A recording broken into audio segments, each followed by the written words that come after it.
Welcome to shops of blessing. దేవుని కృపలో భద్రపరచబడి నూతన దినములో ప్రవేశించాం. ఈనాటి దేవుని వాగ్దానం, నీ మార్గముల మీద వెలుగు ప్రకాశించును. Light will shine on your ways. యోబు గ్రంథం 22వ అధ్యాయం 28వ వచనం. Praise God. ఈ నూతన దినములు దేవుడు మీ కొరకు సిద్ధపరిచిన ప్రతి దీవెన ఆకాశపు వాకిళ్లు విప్పి మీ మీద కురంభరించునుగాక. మరి ఒక నూతన దినాన్ని ఆరంభిస్తున్న నేపథ్యములో ప్రేమ కలిగిన వాగ్దానము ద్వారా దేవుడు మనల్ని దర్శిస్తూ ఉన్నాడు. వెలుగైనటువంటి దేవుడు ఆయన ప్రేమ చొప్పున వెలుగు ప్రకాశింపచేయటానికి ఎన్నికలేనటువంటి మనలను ఆయన ఎంపిక చేసుకున్నాడు. ఆయన నామము కలిగిన బిడ్డలుగా నీ మార్గములలో చీకటి ఉండకుండులాగున నీ మార్గముల మీద వెలుగు ప్రకాశింపచేయటానికి ఆయన ఇష్టపడుతూ ఉన్నాడు. లేఖనమంటుంది, నువ్వు దేనినైనా యోచన చేయగా అది స్థిరపరచబడును. అవును, ప్రేమ కలిగిన దేవుడు నీ పక్షంగా ఉంటూ నీ ఆలోచనలు, నీ తలంపులు, నీ ప్రయత్నాలు సమస్తమును స్థిరపరచబడి నీ మార్గములో వెలుగుతో నింపబడటానికి దేవుడు నీతో పాటు కూడా ఉంటున్నాడు. నీవు ఆశీర్వాదానికి వారసులుగా ఉండటానికి పిలువబడ్డారు అని ఆయన జ్ఞాపకము చేస్తూ ఉన్నాడు.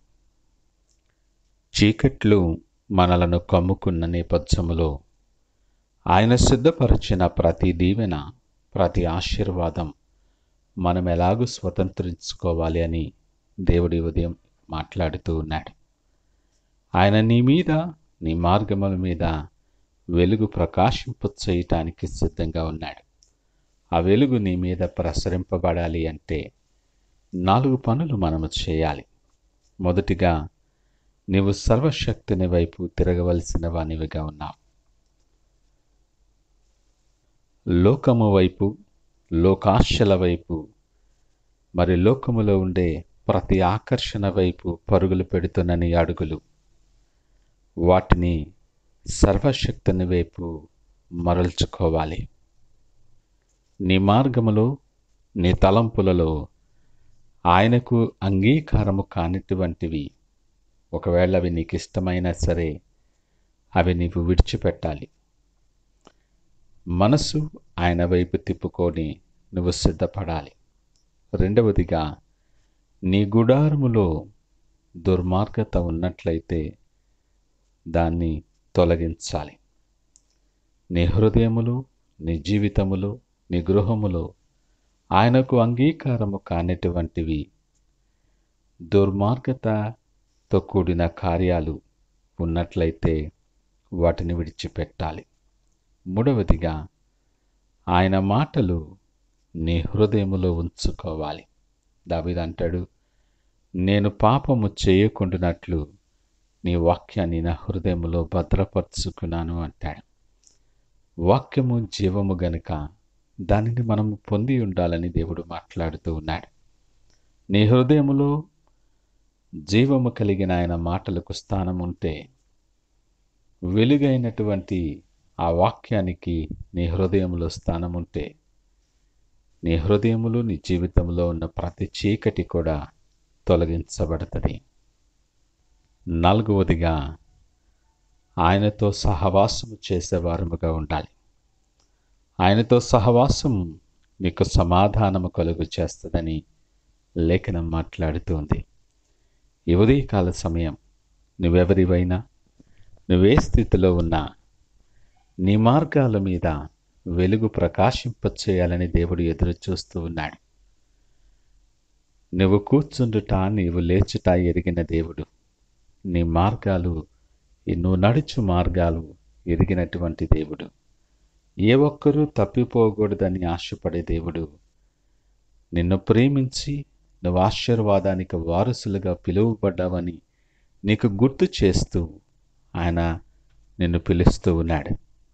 ధైర్యము తెచ్చుకొని, నిబ్బరము కలిగి నీ మనస్సు సిద్ధపరచుకొని ఆయన వైపు తిరగటానికి ప్రార్థనాపూర్వకముగా సిద్ధపడదాం.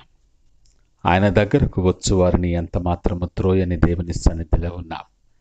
నీ ప్రతి పరిస్థితికి చాలిన దేవుడు, నీ ప్రతి సమస్యకు పరిష్కారము చేయగలిగినటువంటి దేవుడు, నీ ప్రతి చీకటిని తొలగించి నీ మార్గముల మీద, నీ సమస్తము మీద ఆయన వెలుగు ప్రకాశింపు చేయటానికి సిద్ధముగా ఉన్నాడు. ఆ ప్రకారమైన దీవెన స్వతంత్రించుకునేలాగిన ప్రార్థనాపూర్వకంగా దినాన్ని ఆరంభిద్దామా? ప్రార్థించుకుందాం. పరిశుద్ధుడు, ప్రేమ నమ్మకమైన మా యేసయ్యా స్తోత్రాలు. ఈ ఉదయకాల సమయం మాతో మీరు మాట్లాడారు, మీకు వందనాలు. మా జీవితం ప్రయాణములో అనేకమైన చీకట్లు మమ్మలను కమ్ముకున్నాయి. అనేకమైన ఆందోళనలు మమ్మలను ఆవరించి ఉన్నాయి. మార్గము గమ్యము ఎరగనటువంటి రీతిలో భారభరితమైన ప్రయాణం మాది కొనసాగుతూ ఉంది. ఈ ఉదయకాల సమయం మా మార్గాలు ఎరిగిన దేవుడువు, మా అడుగులు స్థిరపరచు దేవుడువు, మా మార్గాల మీద వెలుగు ప్రకాశింపచేస్తానని నువ్వు ఇచ్చిన వాగ్దానాన్ని బట్టి మీకు వందనాలు. ఎంతో ఆదరణ కలిగి ప్రభా, ఆశ కలిగి నీ తట్టు చూస్తున్నాం. ఆశ కలిగిన ప్రాణాన్ని మేలుతో తృప్తిపరచువాడా, మీకు వందనాలు, స్తోత్రాలు. మీరు సిద్ధపరిచిన ఆశీర్వాదాలు స్వతంత్రించుకొని మీరు సిద్ధపరిచిన మార్గములో నడుస్తూ వెలుగు సంబంధులమై నీ కొరకు సాక్షులుగా ఉండేలాగా మమ్మల్ని సిద్ధపరిచి మీరే మహిమ ఘనత ప్రభావాలు పొందమని యేసు నామమున అడిగి వేడుకొనుచున్నాము తండ్రి. ఆమేన్. God bless you.